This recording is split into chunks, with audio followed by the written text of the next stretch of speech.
Greetings, and welcome to another edition of the Monster's Den, where we celebrate the month of October, the coming of Halloween, on October 31st. Here we are during this glorious month, celebrating horror and monsters, chills and thrills, for you to enjoy till All Hallows Eve. Today we're going to talk about one of the most important actors in the genre of horror, none other than Mr. Bela Lugosi. And no, we're not going to talk about Dracula. We've already talked about Dracula in this series. The role that he is most known for. However, he's got some other very, very strong and enjoyable roles in similar type films that we're going to hit on today. So we have a triple feature of Lugosi today. We're going to start it all off with 1932's White Zombie.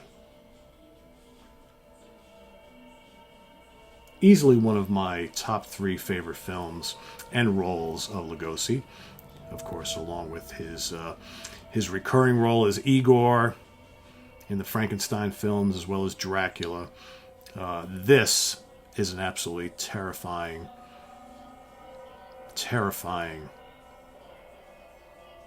character for Lugosi. And also the very, very first, pretty sure it is, the very first zombie film ever, at least in the talking age. Directed by Victor Halperin, released by United Artists Films.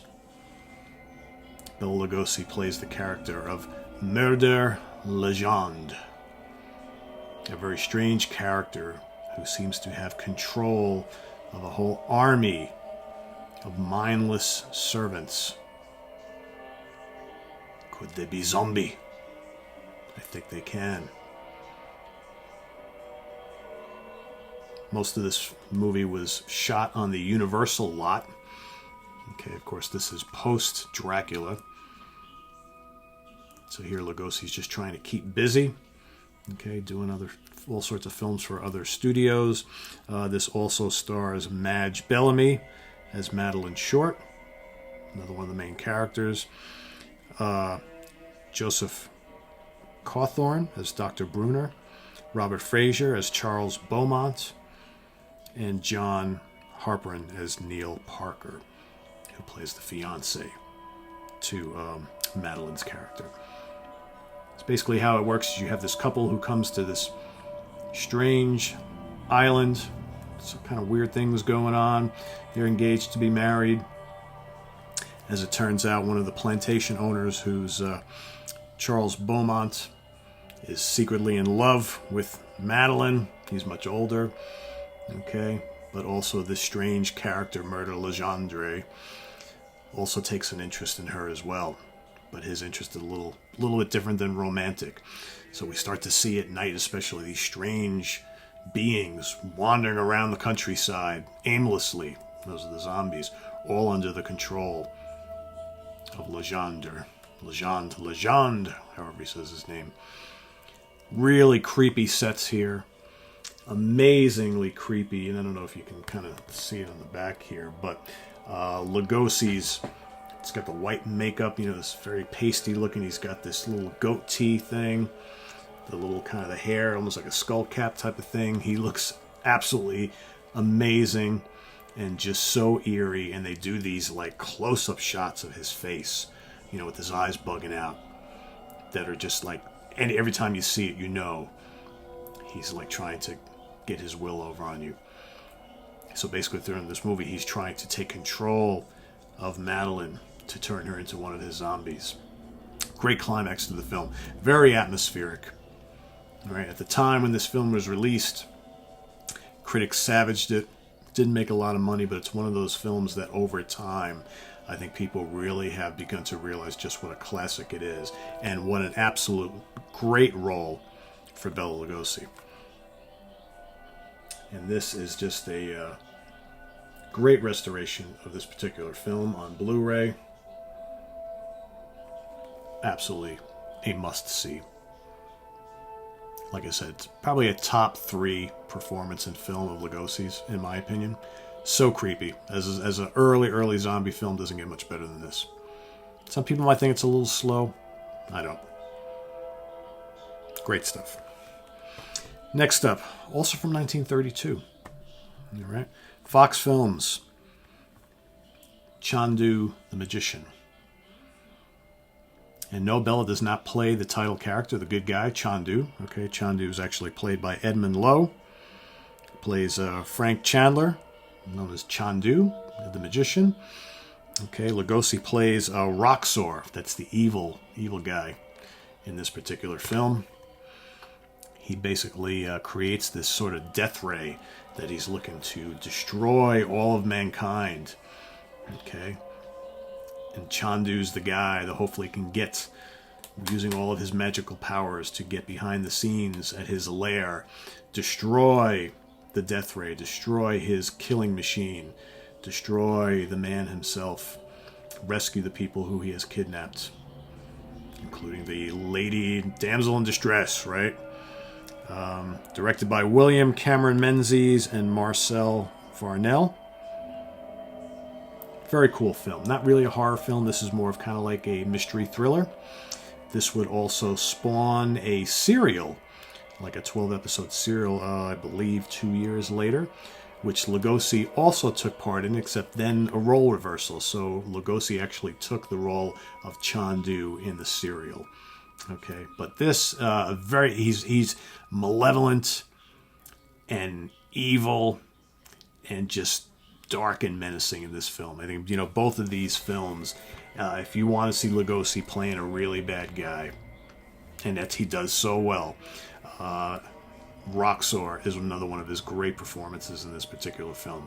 He's just so menacing and intimidating because, Lugosi's a pretty tall guy, and he just kind of towers over everybody here. And that's like, I don't know if you can really see it, but I mean, there he is right there. It's a great performance by him and a very cool movie with lots of cool, obviously magical tricks and escapisms and things like that on Chandu's part. But the movie's all about Lugosi stealing all the scenes. Really, really good stuff. And last, 1940. We're going to, obviously, Producers Releases Corp., otherwise known as PRC, otherwise known as Poverty Road Films. The Devil Bat. Another cool film, made on a shoestring budget. Not the greatest plot in the world. Like I said, not a lot of great special effects or anything like that, but a pretty interesting and fun story. Lugosi plays Dr. Paul Carruthers, and he's like this chemist, this like kind of scientist and physician who's working for this big corporation, and he does a ton of work for the corporation that helps them make lots of money.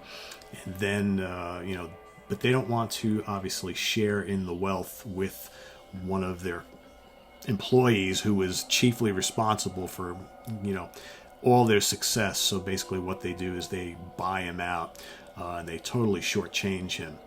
And he is not very happy. Okay, rightfully so. So what does he do? He goes and creates this serum which can take an ordinary bat and grow it to like 10 times the size into these giant bats. And he somehow is able to get them to do his bidding.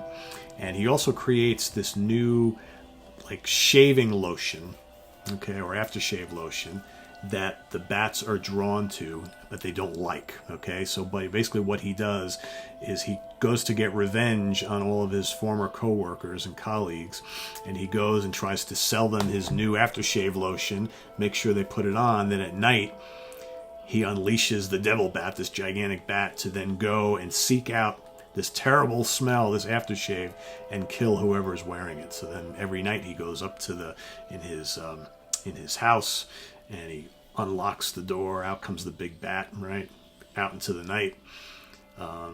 Kills one by one all of his former co-workers. So, sounds familiar, right? Yeah, we've heard this kind of revenge story done before, but you know what? Lugosi is deliciously devilish in here as well. Really not a bad guy, but just kind of driven to do bad things because he's been terribly wrong. Yeah, I mean, we got comic relief by Donald Kerr. He plays one of the photographers from the newspaper, and he's kind of like the comic relief in the film. A lot of these older movies always usually have at least one person who's adding a little kind of like Keystone Cops, Abbott and Costello, Laurel and Hardy comedy to all these more serious films. A fun film. Not quite on the level of the artistic value of these other two, but as a really good Lugosi thriller, light horror, pretty cool. I dig it. So there you have 3 Lugosi favorites of mine that you should be checking out this Halloween season. The Devil Bat, Chandu the Magician, and most importantly, White Zombie. This one, definitely my favorite of the 3. I love them all because I just love Lugosi so much.